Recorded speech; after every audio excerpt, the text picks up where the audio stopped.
గుర్తించడం జరిగింది. 29 రాష్ట్రాలను గుర్తించలేకపోయింది.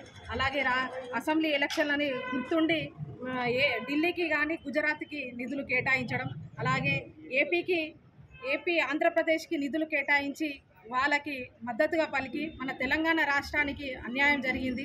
అలాగే 8 మంది ఎంపీలు ఉన్న అందులో 2 కేంద్ర మంత్రులు ఉండి మన తెలంగాణ రాష్ట్రానికి ఒక్క నిధులు కూడా కేటాయించలేకపోవడం చాలా దురదృష్టకరము.